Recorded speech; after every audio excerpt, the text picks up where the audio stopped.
What is going on, everybody? Welcome back to the channel, guys. Welcome back to Omar Talks Football. And listen, guys, let's be honest from the start. We're looking at a potential banana skin here, a massive banana skin. We're talking about the Copa del Rey quarterfinals, Barcelona traveling to Albacete tomorrow night. And if you think this is going to be a walk in the park, if you think that we're just going to turn up, stroll into the semifinals, then you have not been paying attention. You have not been watching the news, because let's be real, who did Albacete knock out in the last round? Who did they send parking? That's right, Real Madrid. They absolutely cooked Real Madrid. That, ladies and gentlemen, is just a fact. So, are we going to see another upset? Or are we going to do what we're supposed to do? That, ladies and gentlemen, is the big question.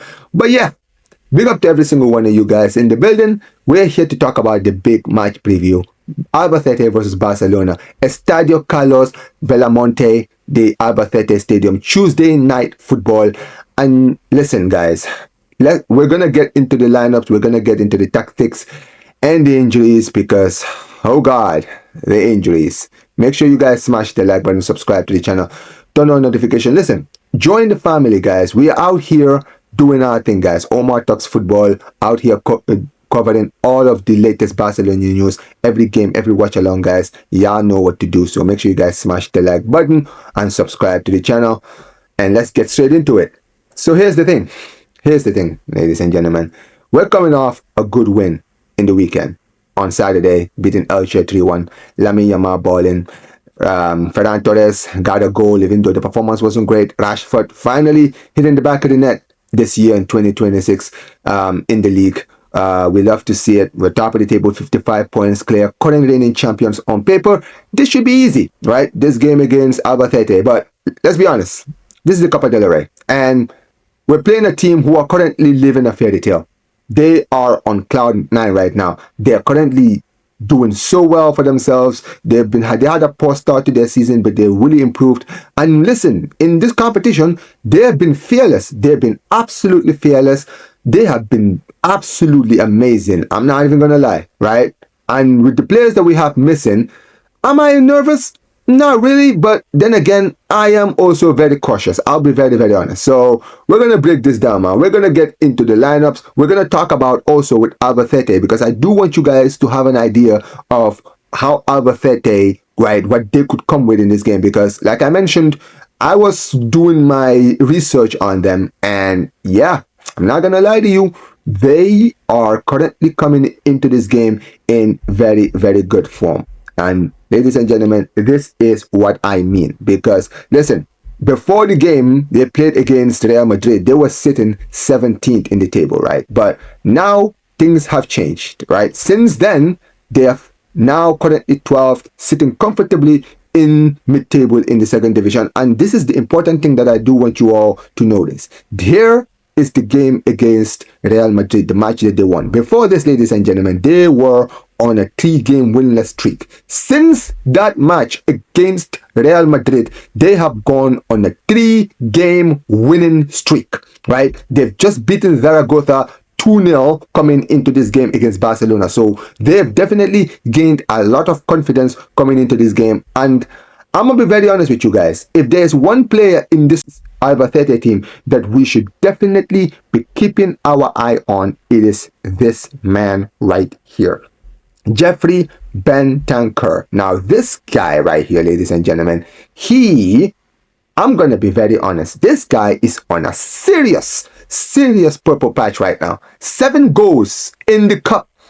He's got 7 goals. That is ridiculous numbers, right? He is confident. He's finding space. And if our defense switches off for 1 second, literally, all it takes is 1 second, he will punish us. That is just a fact. Let's be honest. Our defense is shaky. It is extremely shaky. It's our Achilles heel. And we saw against Real Madrid, right? Real Madrid, let's be honest, right? They played a relatively strong-ish team, but they really rotated and they took them lightly. They didn't give Albacete the respect because they were a team fighting for relegation, and they got cooked. They got absolutely cooked. Let's be honest, right?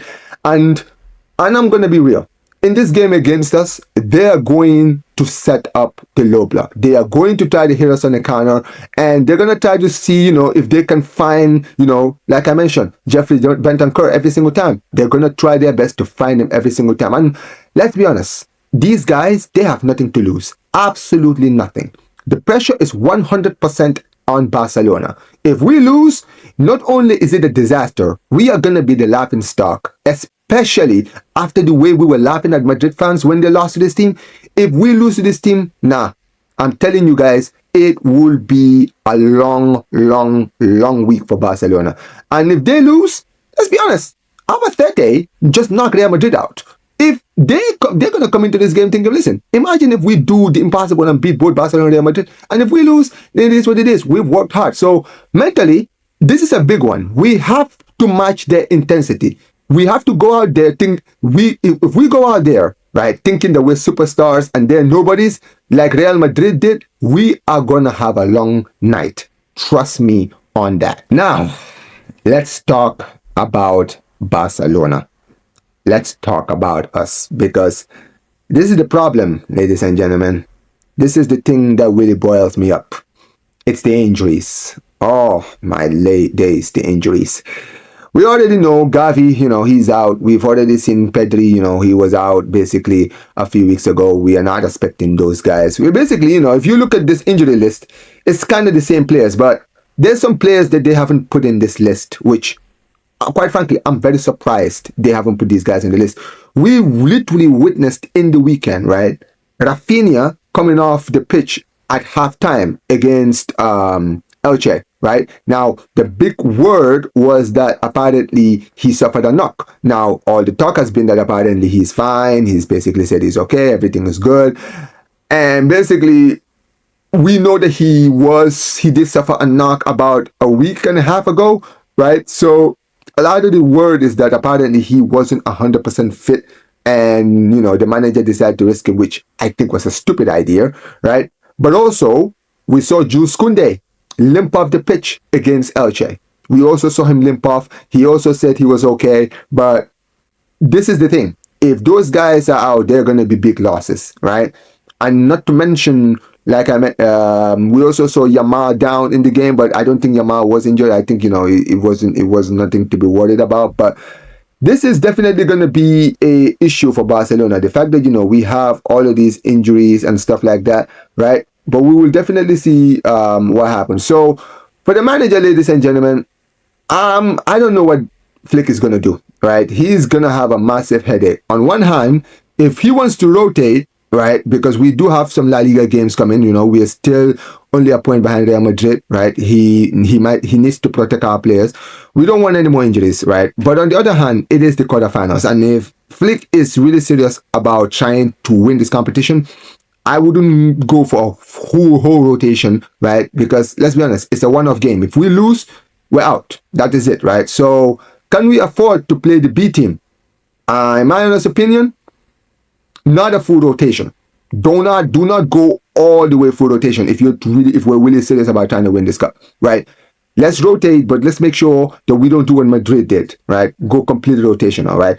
I mean, I get it, right? We just played Elche. We look good. Lamine Yamal, I mean, what a player, man. He absolutely cooked in that game, right? He scored, created chances. Ferran Torres, he got his goal. Rashford finally scored in the league, right? Basically, the confidence right now is high, even though we were, very wasteful in our chances in that game, right? But without Pedri in the midfield, we've seen, De Jong have a great game, right? I'm not going to lie. I was very, very impressed with him. He did very, very well. And I will get into my predicted lineup because I do have an idea of what Flick might go with realistically, right?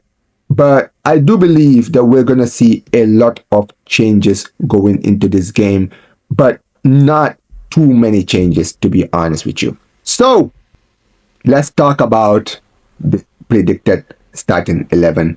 Now, this is the starting 11 that I've decided to go with, right? This is the starting 11 that I believe that the manager is going to go with. And here's the thing. I'm actually very confident that Flick is going to go with a lineup similar to this one. I expect maybe, very likely, that we're going to see maybe one or two changes different from this one. That's how confident I am. of this lineup. I think this is the lineup he's going to go with. Obviously, the formation is the same, but I did go with Chesney in goal.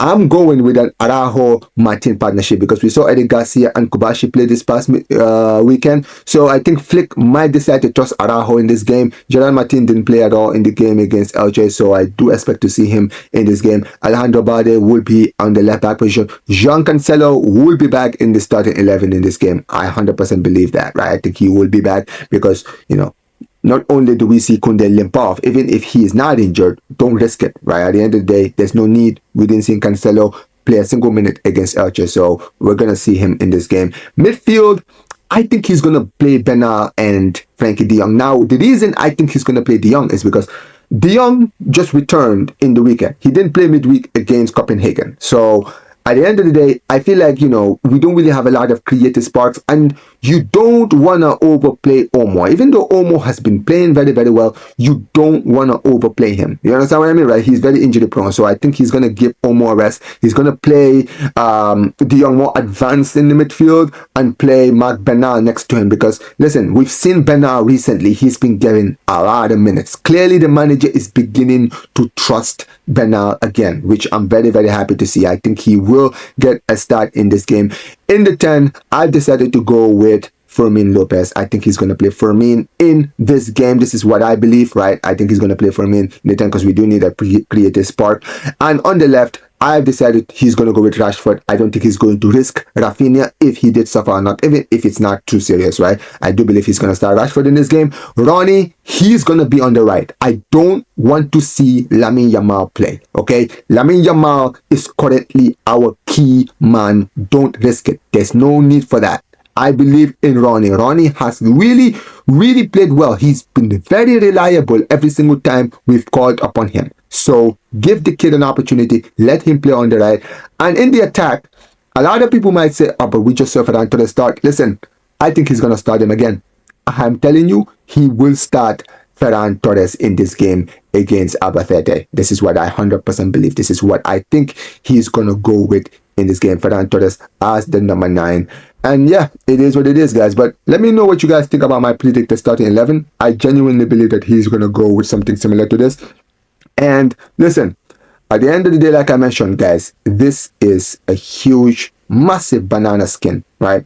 As confident as I am as a Barca man, right? At the end of the day, I believe that with our strength in numbers, we can absolutely obliterate them. Absolutely. But if the Real Madrid game has proven to us anything, is that this team, they play like a team that have nothing to lose. And you don't want to underestimate teams like this because they can just decide to embarrass you. And I'm just praying to God because I had a great time watching this team eliminate Real Madrid, and I did not let the Madridistas forget.